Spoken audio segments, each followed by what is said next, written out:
La Bible en un an. Lecture du 16 février. Marc, chapitre 1, versets 29 à 45. Et sa renommée se répandit aussitôt dans tous les lieux environnants de la Galilée. En sortant de la synagogue, ils se rendirent avec Jacques et Jean à la maison de Simon et d'André. La belle-mère de Simon était couchée ayant la fièvre, et aussitôt on parla d'elle à Jésus. S'étant approché, il la fit lever en lui prenant la main, et à l'instant la fièvre la quitta. Puis elle les servit. Le soir, après le coucher du soleil, on lui amena tous les malades et les démoniaques, et toute la ville était rassemblée devant sa porte. Il guérit beaucoup de gens qui avaient diverses maladies. Il chassa aussi beaucoup de démons, et il ne permettait pas aux démons de parler parce qu'ils le connaissaient. Vers le matin, pendant qu'il faisait encore très sombre, il se leva et sortit pour aller dans un lieu désert, où il pria. Simon et ceux qui étaient avec lui se mirent à sa recherche, et quand ils l'eurent trouvé, ils lui dirent « Tous te cherchent ».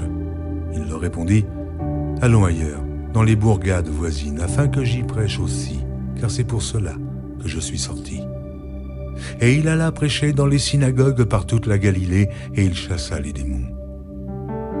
Un lépreux vint à lui, et se jetant à genoux, il lui dit d'un ton suppliant « Si tu le veux, tu peux me rendre pur. » Jésus, ému de compassion, étendit la main, le toucha et dit « Je le veux, sois pur. » Aussitôt la lèpre le quitta, et il fut purifié. Jésus le renvoya sur le champ avec de sévères recommandations, et il lui dit « Garde-toi de rien dire à personne. Mais va te montrer au sacrificateur et offre pour ta purification ce que Moïse a prescrit, afin que cela leur serve de témoignage. » Mais cet homme, s'en étant allé, se mit à publier hautement la chose et à la divulguer, de sorte que Jésus ne pouvait plus entrer publiquement dans une ville. Il se tenait dehors, dans des lieux déserts, où l'on venait à lui de toutes parts.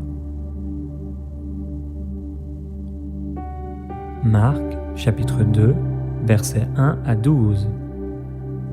Quelques jours après, Jésus revint à Capernaum. On apprit qu'il était à la maison, et il s'assembla un si grand nombre de personnes que l'espace devant la porte ne pouvait plus les contenir. Il leur annonçait la parole. Des gens vinrent à lui, amenant un paralytique porté par 4 hommes. Comme ils ne pouvaient l'aborder à cause de la foule, ils découvrirent le toit de la maison où il était, et ils descendirent par cette ouverture le lit sur lequel le paralytique était couché. Jésus, voyant leur foi, dit au paralytique « Mon enfant, tes péchés sont pardonnés. » Il y avait là quelques scribes qui étaient assis et qui se disaient au-dedans d'eux « Comment cet homme parle-t-il ainsi ? Il blasphème. Qui peut pardonner les péchés si ce n'est Dieu seul ?» Jésus, ayant aussitôt connu par son esprit ce qu'ils pensaient au-dedans d'eux, leur dit « Pourquoi avez-vous de telles pensées dans vos cœurs ? Lequel est le plus aisé de dire au paralytique « Tes péchés sont pardonnés » ou de dire « Lève-toi, prends ton lit et marche » ? Or, afin que vous sachiez que le Fils de l'homme a sur la terre le pouvoir de pardonner les péchés, je te l'ordonne, dit-il au paralytique. Lève-toi, prends ton lit et va dans ta maison. Et à l'instant, il se leva, prit son lit et sortit en présence de tout le monde, de sorte qu'ils étaient tous dans l'étonnement et glorifiaient Dieu, disant « Nous n'avons jamais vu rien de pareil. » Lévitique, chapitre 1. L'Éternel appela Moïse. De la tente d'assignation, il lui parla et dit « Parle aux enfants d'Israël, et dis-leur, lorsque quelqu'un d'entre vous fera une offrande à l'Éternel, il offrira du bétail, du gros ou du menu bétail. Si son offrande est un holocauste de gros bétail, il offrira un mâle sans défaut. Il l'offrira à l'entrée de la tente d'assignation, devant l'Éternel, pour obtenir sa faveur. Il posera sa main sur la tête de l'holocauste, qui sera agréé de l'Éternel pour lui servir d'expiation. Il égorgera le veau devant l'Éternel, et les sacrificateurs, fils d'Aaron, offriront le sang et le répandront tout autour sur l'autel qui est à l'entrée de la tente d'assignation. Il dépouillera l'holocauste et le coupera par morceaux. Les fils du sacrificateur Aaron mettront du feu sur l'autel et arrangeront du bois sur le feu. Les sacrificateurs, fils d'Aaron, poseront les morceaux, la tête et la graisse, sur le bois mis au feu sur l'autel.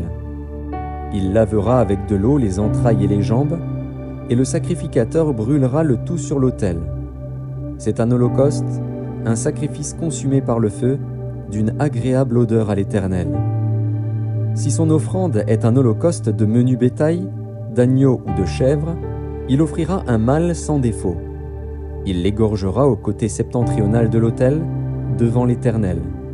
Et les sacrificateurs, fils d'Aaron, en répandront le sang sur l'autel tout autour. Il le coupera par morceaux, et le sacrificateur les posera, avec la tête et la graisse, sur le bois mis au feu sur l'autel.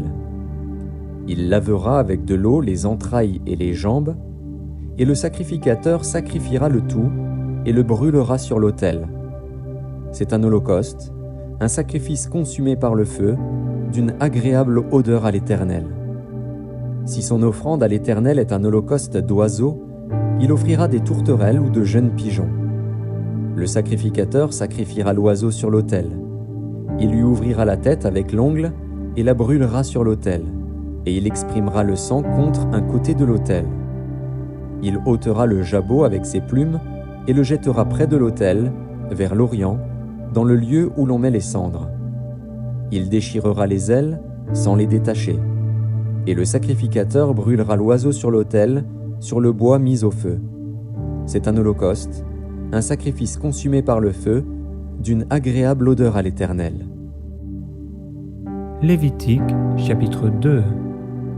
Lorsque quelqu'un fera à l'Éternel une offrande en don, son offrande sera de fleurs de farine.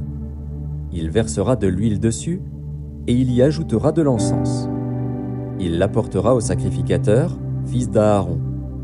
Le sacrificateur prendra une poignée de cette fleur de farine, arrosée d'huile, avec tout l'encens, et il brûlera cela sur l'autel comme souvenir. C'est une offrande d'une agréable odeur à l'Éternel. Ce qui restera de l'offrande sera pour Aaron et pour ses fils. C'est une chose très sainte parmi les offrandes consumées par le feu devant l'Éternel. Si tu fais une offrande de ce qui est cuit au four, qu'on se serve de fleurs de farine, et que ce soit des gâteaux sans levain pétris à l'huile et des galettes sans levain arrosées d'huile. Si ton offrande est un gâteau cuit à la poêle, il sera de fleurs de farine pétries à l'huile, sans levain. Tu le rompras en morceaux, et tu verseras de l'huile dessus. C'est une offrande. Si ton offrande est un gâteau cuit sur le grill, il sera fait de fleurs de farine pétries à l'huile. Tu apporteras l'offrande qui sera faite à l'Éternel avec ces choses-là. Elle sera remise au sacrificateur, qui la présentera sur l'autel. Le sacrificateur en prélèvera ce qui doit être offert comme souvenir et le brûlera sur l'autel. C'est une offrande d'une agréable odeur à l'Éternel. Ce qui restera de l'offrande sera pour Aaron et pour ses fils. C'est une chose très sainte parmi les offrandes consumées par le feu devant l'Éternel. Aucune des offrandes que vous présenterez à l'Éternel ne sera faite avec du levain, car vous ne brûlerez rien qui contienne du levain ou du miel parmi les offrandes consumées par le feu devant l'Éternel.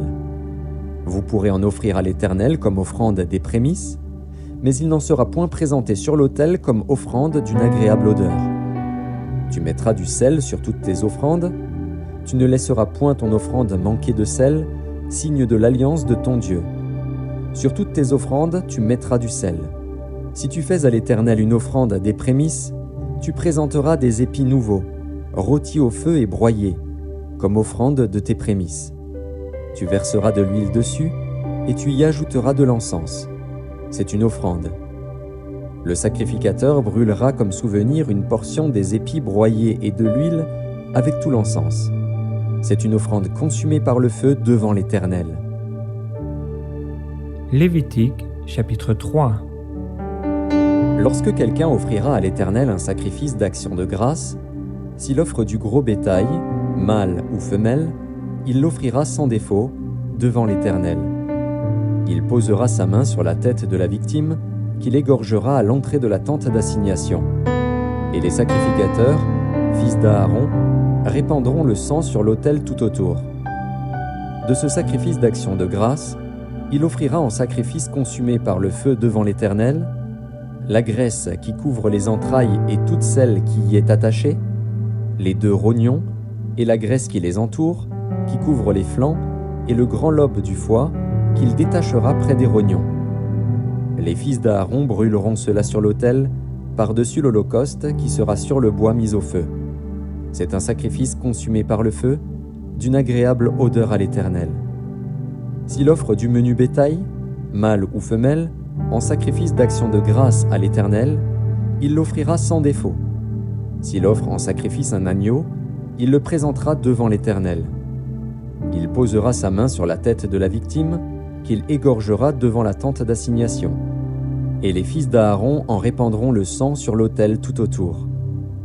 De ce sacrifice d'action de grâce, il offrira en sacrifice consumé par le feu devant l'Éternel la graisse, la queue entière, qu'il séparera près de l'échine, la graisse qui couvre les entrailles et toute celle qui y est attachée, les 2 rognons et la graisse qui les entoure, qui couvre les flancs, et le grand lobe du foie, qu'il détachera près des rognons.